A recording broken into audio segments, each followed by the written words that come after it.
George explores the grain chain with support from farmers and millers across the UK.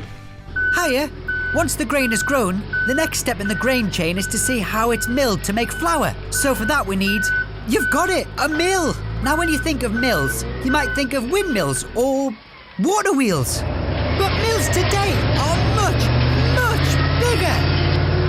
Whilst those old types of mills did the job pretty well for thousands of years, the flour that they made was rather coarse. Modern mills, like this one, make much finer flour, and a lot of it, which is good, because they need to grind over 5 million tonnes of grain every year. So here's how they do it. First of all, they have to clean the wheat, and for that they need... magnets! Yeah, I know, sounds crazy. You'd think it would be soap or something like that, wouldn't you? But magnets and other machines help extract any metal and stones from the grain. They wouldn't be nice to eat. Next it gets a blow dry.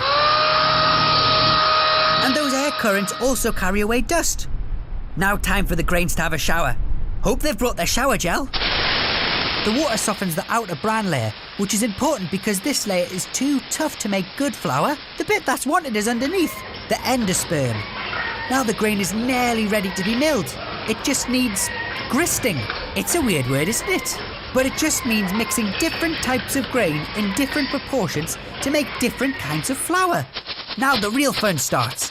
The grain is finally ready for milling, making the flour. This normally happens in 3 stages. First, the grains are cracked to make the outer coat even looser. Then it's rolled to release the endosperm and wheat germ. And finally, it's sieved to collect the different parts.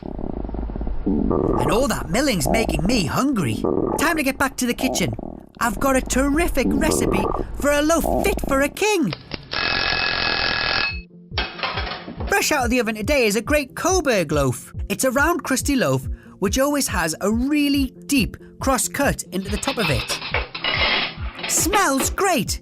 It looks a bit like a crown. Some people think it got its name after the wedding of Queen Victoria, as her husband came from a place called Saxe Coburg.